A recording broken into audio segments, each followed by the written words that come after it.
ఆదివాసుల చట్టాన్ని గౌరవించాలి, పర్యావరణాన్ని కాపాడాలి, ఆదివాసీ బిడ్డల యొక్క జీవన విధానం విచ్ఛిన్నం కావడానికి వీల్లేదని చంద్రబాబు నాయుడు గారు తీసుకొచ్చినటువంటి 97 జీవోని వెంటనే రద్దు చేశారు జగన్మోహన్ రెడ్డి గారు. కానీ ఇవాళ మళ్ళీ కూటమి అధికారంలోకి వచ్చింది. కూటమి అధికారంలోకి వచ్చినటువంటి వెంటనే కేంద్ర ప్రభుత్వం బడ్జెట్లో ప్రవేశపెట్టినటువంటి తీర్మానాలకు అనుగుణంగా మళ్ళీ బాక్సైట్ని తీయటానికి తెరలేపారు. ఇవాళ పెద్ద స్థాయిలో ఏజెన్సీ ప్రాంతాల్లో ఉద్యమాలు ప్రారంభమయ్యేవాళ్ళ దీనివల్ల అరకు, అనంతగిరి, చింతపల్లి ప్రాంతాలలో దాదాపు 272 గ్రామాలు ఎఫెక్ట్ అవుతున్నాయి. వేలాది ఆదివాసీ బిడ్డల యొక్క జీవితాలు చిన్నామిన్నమయ్యే పరిస్థితి దీనివల్ల ఇవాళ వస్తుంది. అడవులు ఈరోజు హౌస్లో జరిగిన విషయానికి వస్తే, గత రోజుల నుంచి తిరుమల లడ్డు మీద చర్చలు జరగాలని మేము వాయిదా తీర్మానాలు ఇచ్చి చర్చకైతే ముందుకెళ్ళాం. నిన్న చర్చకు వచ్చారు. చర్చ సగంలోనే ఇచ్చేసుకుంటూ ప్రతిసారి కూడా మా సభ్యులకు అడ్డుపడుతూనే వచ్చారు. చర్చను కూడా పూర్తి స్థాయిలో వాళ్ళు కొనసాగలేదు. ఎందుకంటే ఏదైతే వాళ్ళ చేసిన కుట్రలు బయటపడతాయని ఒక భయానికి ప్రతిసారి కూడా మా సభ్యులు ఎవిడెన్స్తో సహా ఈరోజు నిన్న హౌస్ ముందు ప్రజల ముందు పెడితే వాళ్ళు ప్రతిసారి కూడా అడ్డుకునే పరిస్థితి. అంటే ఎందుకంటే ఈరోజు ఏవైతే వాళ్ళు కుట్రలు చేశారో, ఏవైతే మోసం చేశారో, ఏవైతే అవాస్తవాలు మాట్లాడారో అవన్నీ కూడా బయటికి వస్తాయని ఒక ఆలోచనతోనే నిన్న అడుగునా కూడా అడ్డుపడిన పరిస్థితి రాష్ట్ర ప్రజలందరూ గమనించారు. అయితే ఈరోజు కూడా లడ్డు మీద వాళ్ళు రిప్లై ఇవ్వడానికి వచ్చారు.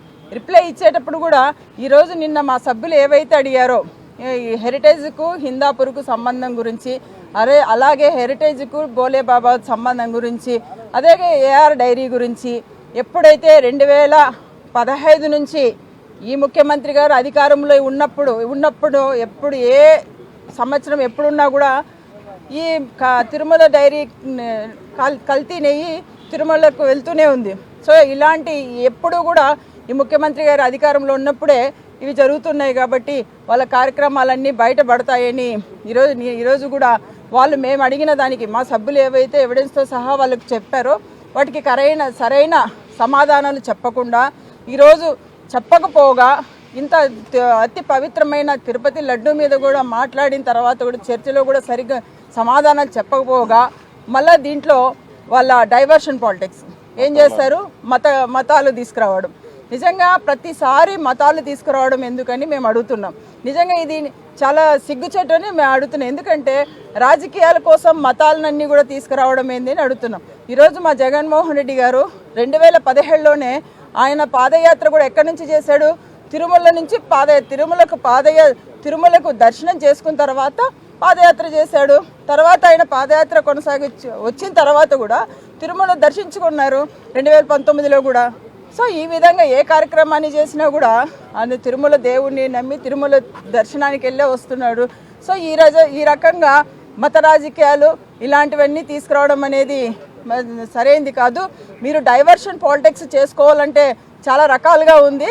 దయచేసి దాని మీద డైవర్షన్ చేసుకోండి, కానీ ఈ రకంగా మతాల మధ్య చిచ్చు పెట్టి ఈ రాష్ట్రాన్ని ఇది చేయకూడదని నేను ఈ సందర్భంగా తెలియజేస్తున్నాను. ఈరోజు ఒక దోపిడీకి చేసే కార్యక్రమానికి తెరలేపి దాన్ని ఏదో కల్తీ జరిగిందని చెప్పి దాన్ని అమలు చేసే విధంగా ఈ కార్యక్రమం ఉందని ప్రజలంతా కూడా అనుకుంటా ఉన్నారు. కాబట్టి ఇప్పటికైనా కూటమి నాయకులు ఈ లడ్డూ వ్యవహారంలో జంతువుల కొవ్వు, పంది కొవ్వు కలిసిందనేది ఇప్పటికైనా మీరు అనడం మానేసి కోట్లాది మంది భక్తుల యొక్క మన పవిత్రమైన దేవాలయం యొక్క ప్రతిష్టను కాపాడాలని చెప్పి కోరుకుంటా ఉన్నాం. రెండో విషయము, తిరుమల దేవస్థానంలో టీటీడీ చైర్మన్ అనే వ్యక్తి ఎంత ఉన్నతమైన స్థానంలో ఒక మంచి వ్యక్తిని అక్కడ వేయాలి. అంటే ఈ ధార్మిక సంస్థలు ఈ పవిత్రమైన దేవాలయాల్లో ఒక చైర్మన్గా ఉండాలంటే ఒక వ్యక్తికి అర్హత ఉండాలి, దానికి సంబంధించినటువంటి జ్ఞానం ఉండాలి, దానికి సంబంధించినటువంటి భక్తి ఉండాలి, ఒక నమ్మకం ఉండాలి, విశ్వాసం ఉండాలి. అవేమీ లేనట్టున్నాయి ఈరోజు చైర్మన్ గారు మాట్లాడేది. జరిగిన సంఘటనలన్నీ చూపిస్తే దాంట్లో ఏముంది తప్పు అని చెప్తా ఉన్నాడు. రెండవది, లక్షల కోట్లు ఖర్చు పెట్టి భగవద్గీత ప్రింట్ చేశారు. అవన్నీ కూడా భగవద్గీతలో ఏముంది, దానికి అనవసరంగా ఖర్చు పెట్టినారనే విధంగా మాట్లాడుతూ ఉన్నారు. ఈరోజు జరిగిన మాదంలో ఒక చైర్మన్గా ఉన్న వ్యక్తి ఎక్కడ తగ్గేదే లేదని మాట్లాడతారు. అరే ఒక బాధ్యత గల చైర్మన్గా ఉంటూ పవిత్రమైన దేవాలయానికి బాధ్యత అప్పచెప్తే నాకు వ్యాపారాలు ఉన్నాయి ఇదేం అవసరం లేదు నాకు అని మాట్లాడతాడు.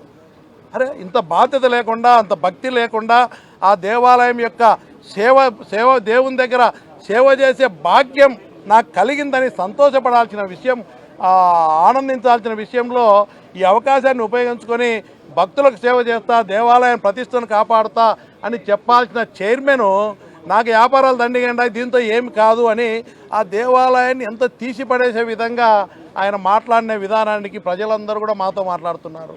అరే ఇంత బాధ్యత లేని వ్యక్తిని అక్కడ నియమించడం తప్పు. ఇప్పటికైనా ఆయన తొలగించి ఒక మంచి వ్యక్తికి దేవాలయ ప్రతిష్టను కాపాడేటువంటి దేవుని మీద నమ్మకం ఉన్నటువంటి వ్యక్తిని భక్తి కలిగిన వ్యక్తులను వేయాలని చెప్పి టీటీడీలో నేను ప్రభుత్వాన్ని కోరుతా ఉన్నా.